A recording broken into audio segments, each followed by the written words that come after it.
Okay, go for it. Hey guys, so who has traveled recently? So if you've been to the airport recently, you've probably noticed these new machines that they have, and they're called full body scanners. There's been a lot of controversy that surrounds them, and today I'm here to tell you about the true story behind them. The facts. These full body scanners were originally created in 2002 during the anthrax scare. For those of you who may not remember, there was a scare a while ago that there were anthrax being sent through the mail. So this would be a way to try and figure out which mail had anthrax in it or did not have anthrax in it.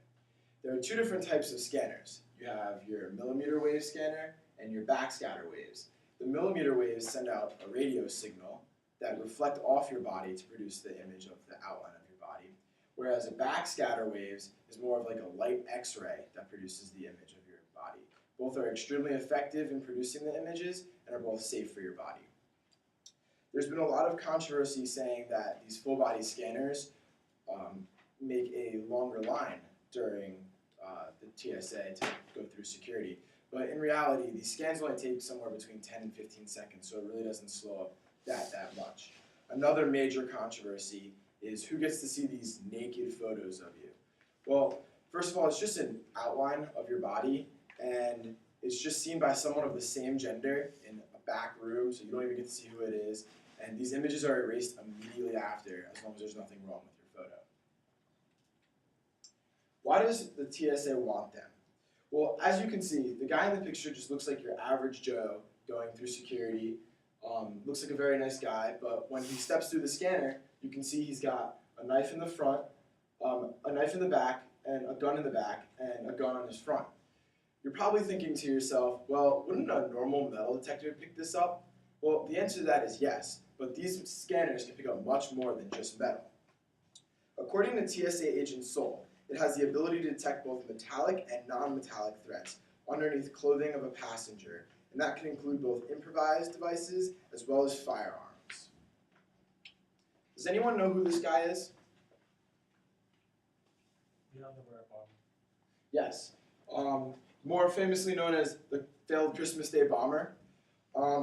So according to the article Security Shakeup, many experts say that a full-body scanner might have detected the explosives that Umar was carrying. We were extremely lucky that this was a failed attempt.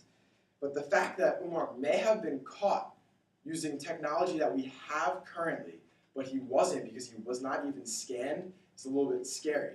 Security is supposed to keep us safe. The good and the bad. September 11th is a day that will live on in infamy. It was a really tragic day. Many people died. However, it was a huge wake-up call that our security is not nearly as safe as we think it is. From 2001 to the failed Christmas attacks in 2009, that we really had no problems with our airport security. But once again, after the failed attack, we had a call for heightened security once again. But how much of a heightened security is too much heightened security? U.S. Representative Jason Chaffetz of Utah has made the excellent point that you don't need to look at my wife and 8-year-old daughter naked in order to secure that airplane. Should we be drawing a line of who should be scanned, who's too young and who's too old? There was an article on the news the other day, as you can see in this picture right here. A 6-year-old girl went to the airport, was sent through one of these scanners, and then was chosen for a random pat-down. This girl's 6 years old. One, I think it's inappropriate that she should be going through scanners. Then to ask to pat her down in front of all of these people at an airport, it's a little ridiculous.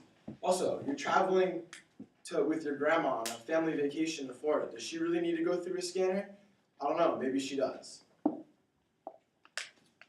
So there are some alternatives to these full-body scanners. The first is a pat-down, and well, pat-downs have been known to be very personal. I can tell you, after traveling home from Israel after the failed 2009 attacks, I had to have a pat-down, and there was hardly an area of my body that did not miss. It was very thorough. There's also the air puffer machine. An air puffer machine puffs out air that has a chemical in it that will react if there's another chemical on your body. And the Guardian is basically a more advanced version of the air puffer. And then finally there's traditional metal detectors, but it's kind of been seen that traditional metal detectors are becoming obsolete. the failed Christmas Day bomber was able to sneak stuff in through his underwear that wasn't picked up by a traditional metal detector. So we need difference to make our security better. Ultimately, the goal of these full-body scanners is to promote our safety.